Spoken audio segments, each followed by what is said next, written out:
Hello, everybody. This is Sophia Mona Lisa, and welcome to tonight's season 2 premiere of Spotlight on Influencers. Tonight's episode is going to focus on Lewis Herms, and today is the 21st anniversary of 9/11. And after yesterday's September 10th, 13 plus hour 2022 Truth-A-Thon that Lewis and his organization, ScrewBigGov, sponsored from yesterday, of which I had the honor and privilege to be a speaker with. It just seems like it's the perfect way to start this year's season of Spotlight on Influencers by taking a look at Lewis's solar return chart. Now, for those of you that have seen last year's season, you're going to notice a little bit of a difference in the way that I'm going to do this year's episodes. So I hope that you like the change. Always evolving, always evolving. So let's look at some of the things that I'm going to be sharing with you about Lewis. I'm going to be talking about his soul tribe. This is the tribe of souls that incarnated at the same time that he did on the planet. And in astrology, Pluto represents the soul. And so he is a part of the Virgo soul tribe. And the overarching mission or purpose of those individuals that are a part of this Virgo soul tribe, as I am, we are dedicated to our sacred work, and our sacred work is in service to the sacred feminine. Now, everybody has their own relationship with the sacred feminine. So that could be a sacred work that they do for the planet. Some people call her Terra, some people call her Gaia. So there might be a sacred work that's focused on service to the planet Earth, Gaia.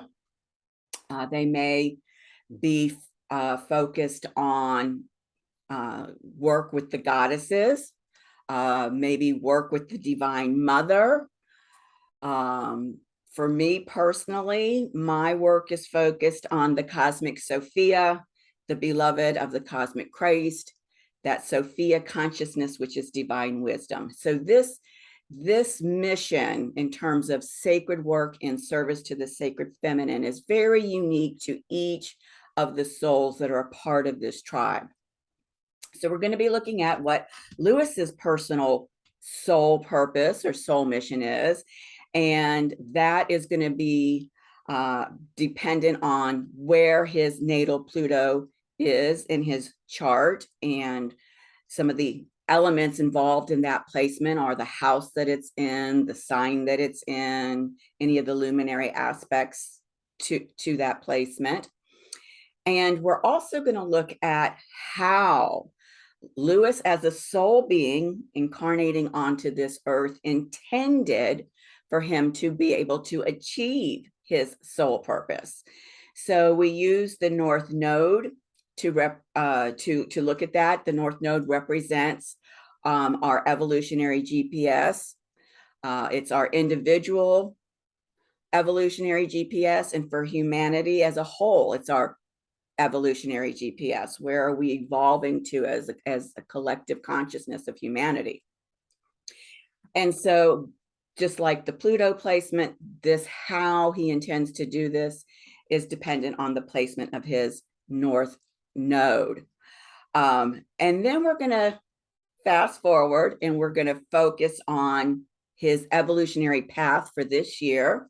That path is defined by his birthday, his most recent birthday. We call that a solar return, because the sun has come right back around to the same place in the sky at his moment of birth. And it goes from his most recent birthday until his next birthday. And that lays out the evolutionary path that he's walking over this year. And of course, what's going on in the cosmos and how it interacts with that path can show up in an infinite number of ways in terms of how it actually unfolds for him, for each of us. So that's what I'm going to be talking about in terms of Lewis's chart. Now, I did mention that I was on the Truth-A-Thon yesterday. I did talk about 9/11, and since we're talking about soul tribes here, I didn't have an opportunity to talk about the soul tribe that was born at the time of the 9/11 event 21 years ago. So I thought I'd just take a quick minute as an aside to squeeze that piece in. So what we see here is that those souls that were coming onto the planet at that time are a part of the Sagittarius soul tribe, and those souls are truth seekers. And of course, that completely ties into the theme of what I was discussing yesterday. Now, this soul tribe, interestingly enough, is known as the second wave of millennials. And so if we're looking at the second wave of millennials, it makes sense that we would want to say, well, you know, who are the first wave of millennials and what is their soul tribe? So I've gone ahead and I've included that information for you here. And that first wave of millennials are a part of the Scorpio tribe. And this is an incredible tribe. They're all, I mean, obviously we're all just phenomenal. But this Scorpio tribe, these are alchemists. And so just like the Sagittarius tribe is constantly digging for truth, trying to reach higher and higher levels of truth, the alchemists, what they're doing is they're taking all of these lower frequencies and they're alchemizing them, they're transmuting them, transforming them, and bringing them into higher frequencies. And we know that with alchemy, that, you know, the idea is that they're turning lead into gold. So if you think about that in terms of frequency, lead would be a low frequency metal. Gold is the highest frequency metal. So going from low frequencies to high frequencies. And of course, in terms of our polarity here on Earth, the ultimate alchemy is alchemizing fear into love, alchemizing separation consciousness into unity consciousness. So that's just an aside that I thought I would throw in on the heels of the Truth-A-Thon, and because it is the 9/11 21st anniversary today. So let's move forward. And here we have Lewis's chart. And so for those of you that are new to this, let me just give you a couple of pointers about what it is that we're looking at here. This center circle here is what's called a natal chart. And these luminary bodies are the ones that I work with. There's thousands and thousands of luminary bodies. So, you know, depending on which ones you select to work with, it's going to determine what you see here. And their placement here is precisely where they were located in the sky at the moment and the place of Lewis's birth. So that's pretty groovy. Now, you know, all of these luminary bodies represent different frequencies. I receive my own translation of these frequencies. Anybody else looking at these specific luminary bodies may get a completely different translation of these frequencies. But this is what I'm receiving today.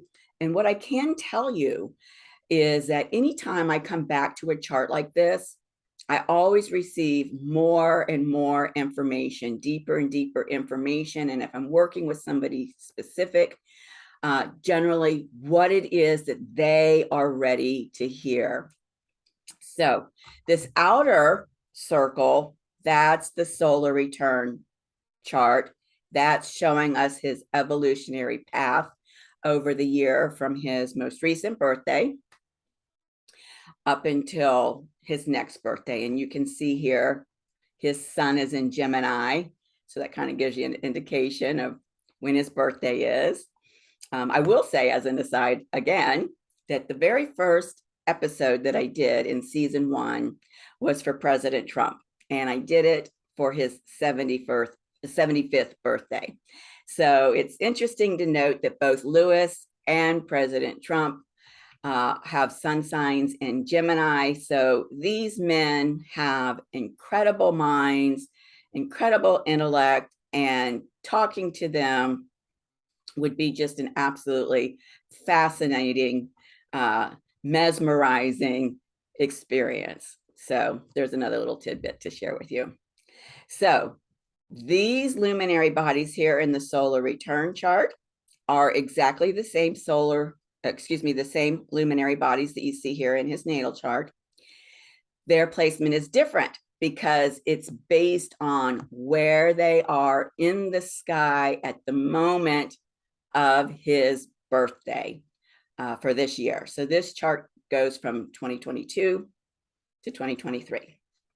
All right, so getting back to what it is that I'm going to discuss with you.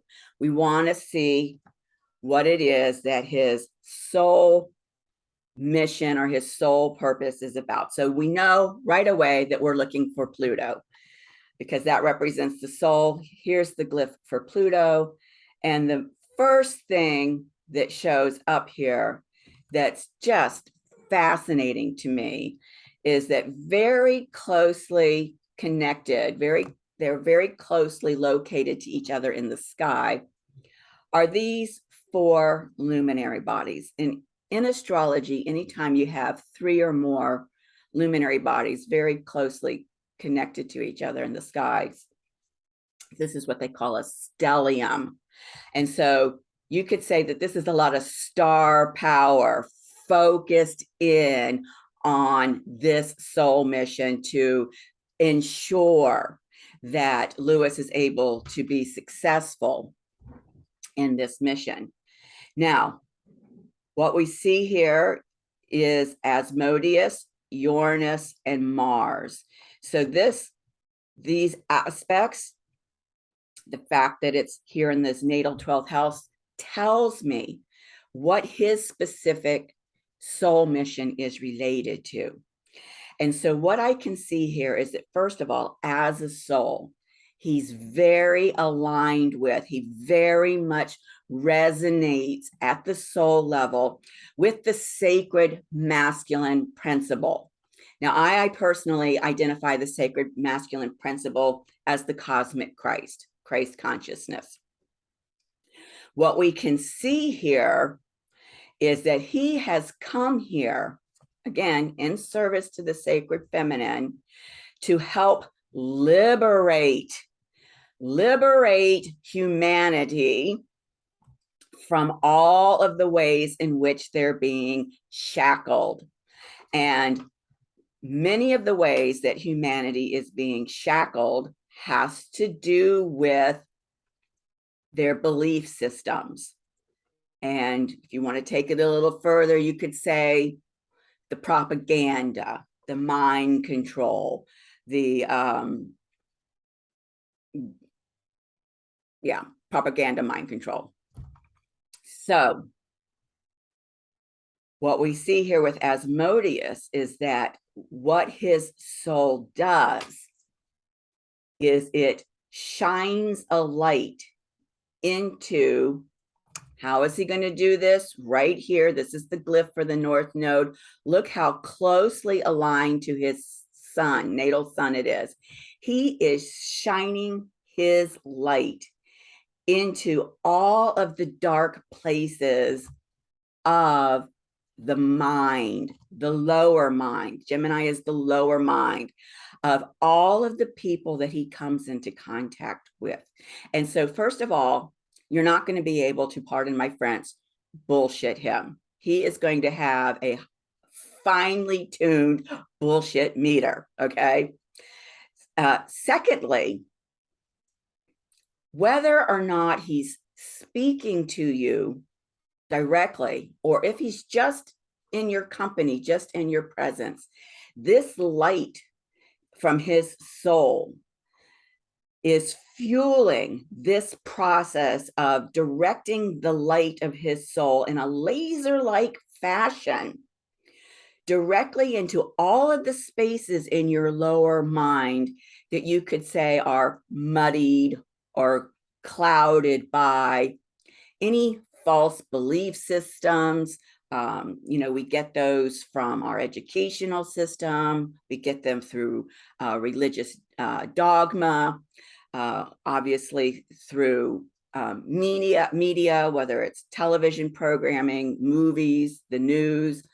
He's highlighting all of that. So I will tell you that, one, it can be very triggering for people because it's happening automatically, whether he's conversing with you or not, just by being in his mere presence.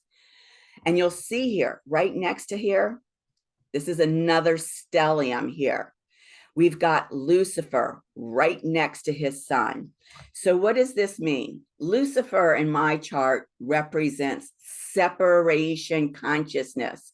Anywhere in your mind where there are pockets of separation consciousness that, again, are related to this programming, the mind control, the false belief systems, they're being activated by him.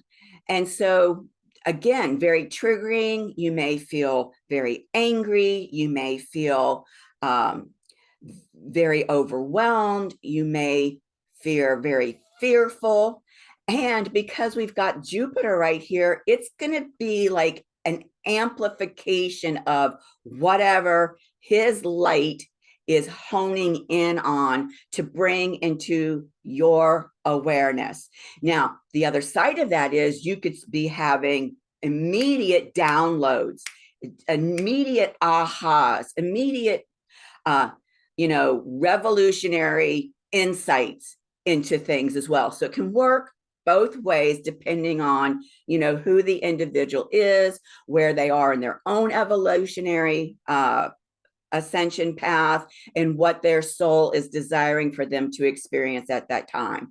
But this is his soul mission. This is how he intends to do this while he's here on the planet.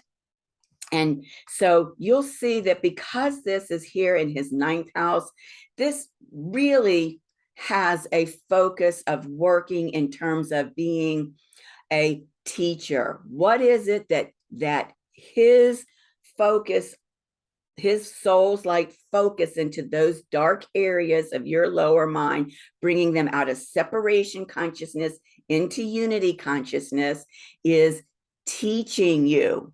That can be a huge wake-up call, right? And so think about what he's doing this year.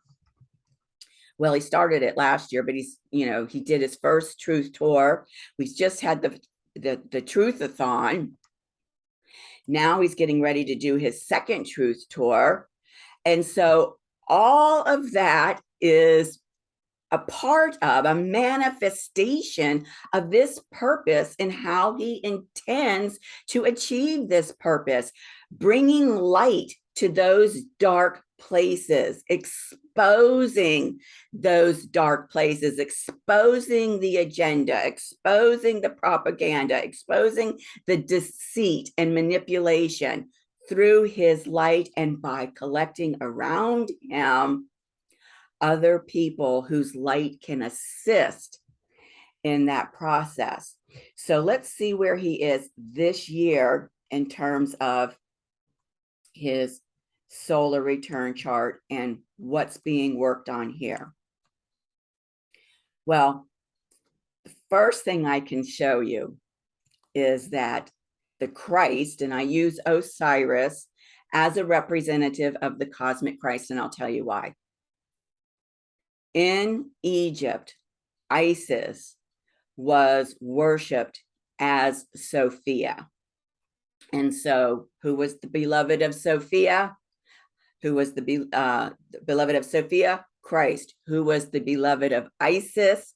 Osiris. And so that's why I use Isis to represent the cosmic Sophia and Osiris to represent the cosmic Christ. You can see here in his solar return chart, it's at 29 degrees, 50 minutes. Well, first of all, 29 degrees of any astrological sign is a mastery point. And so in this year's chart, you will see that just like his soul mission is here in the 12th house, what can I do to bring my light in a radical, revolutionary way to unshackle these people and wake them up? Well, notice that his solar Osiris, the cosmic Christ, is also in the 12th house of this Gemini energy. And so this is why he has felt compelled to do these truth tours. It's kind of like, having this frenetic drive to, I've got to be able to do this. I've got to wake these people up. And the Christ consciousness is driving him to do these truth tours, to do the Truth-A-Thon, so that he can bring the light to the mind, to the intellect of people, so that they can start to perceive the truth. They can start to perceive events differently than they've been programmed to believe, that they've been manipulated to believe. So this is a huge piece of his solar return chart, and the fact that this has got to do again with the 12th house, the cosmic Christ working through Lewis this year as he's evolving and ascending to wake people up at the mental level so that they can come home to themselves, right? Once you're able to wake up to the truth, now you can start to reclaim your sovereignty and take your power back. So this is huge. So we see here that this year in his solar return chart, his soul, like all of us, all of our souls, are dealing with these Capricorn energies. These are the energies of sovereignty, taking our sovereignty back. And notice for him, it's in the house of relationships. So everybody that he's coming into relationship with, his soul is working to help them take back their sovereignty. And of course, the way that he's helping them do that is by enlightening their minds. Okay. And so the way that he's intending to do that this year is, hold on, let me find it because I got distracted. Here's the North Node, right? How is he going to do this year? But look at what it's right next to. It's right next to Mercury, the cosmic messenger, through communicating this agenda to bring the truth around these agendas to people so that they can start to embody this new truth, because everything physical comes through the subtle planes, comes through the subtle levels. So it's coming from the soul level through the intellect, which is the mind, the lower mind, down into the emotional realm, and then it shows up in the physical realm. And so he is helping people to embody this new mental adjustment, this paradigm shift that he is a part of bringing to humanity. And you'll see here, there's that Uranus energy again. It's going to be very liberating. It's going to be very revolutionary. I mean, let's talk about revolutionary, something radical. The Truth-A-Thon that he did yesterday, the first one ever, live and free. How many speakers did he bring together to speak for over 13 hours yesterday on truth? Because this, as a soul being, is who Lewis is and what he's all about. So I could go on and on and on. I'm trying to keep these short. It's hard to share anything meaningful in a short period of time, but I hope that was meaningful. And so let me just tell you that I am going to invite you to go back if you haven't already seen the episodes that I did in season 1. Here's that first episode that I did for President Trump's 75th birthday. And by the way, if anybody asks me down the road, I will share with you the story about how I was inspired to do this series, Spotlight on Influencers, and why it was that President Trump was the first episode. I also did an episode on John F. Kennedy Jr., Diana, Princess of Wales, John McAfee, and Julian Assange. So go back and watch those, and I hope you'll enjoy them. Let me just say now, while I'm doing this, talking about the Truth-A-Thon yesterday and all of the phenomenal speakers that Lewis brought together. If any of those speakers would like to be featured in an episode of Spotlight on Influencers, talk to Bliss. She's got my contact information. I'd be happy to do an episode on you as well. And so this is how you can reach me. If you have a request on somebody that you would like me to do an episode on, you can reach me here. Also, these speakers from yesterday that I just extended the invitation to, you can contact me here as well. If you recommend somebody to have an episode done, you can help me by providing this information. I need to know their date of birth. It's helpful if I have the time of birth. I can do it if I don't have the time of birth, but it's more precise if I have the time of birth, so as exact as possible, and whether it's AM or PM, and of course, where they were born. And the other way that you can help me is by sharing these episodes with your friends, family, and in your social networks. So these are the places where you can find me right now.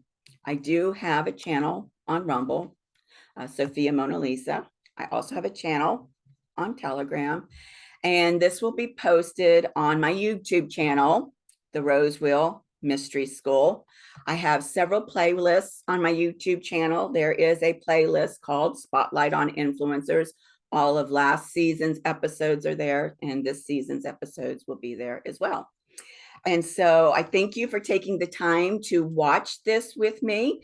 And I hope that you've gotten something out of it. And if you could give my videos a thumbs up, you know the game, you know the deal, how much that really helps us. So I just want to say a final thank you and goodbye, and see you in the next episode. Thank you. Bye-bye.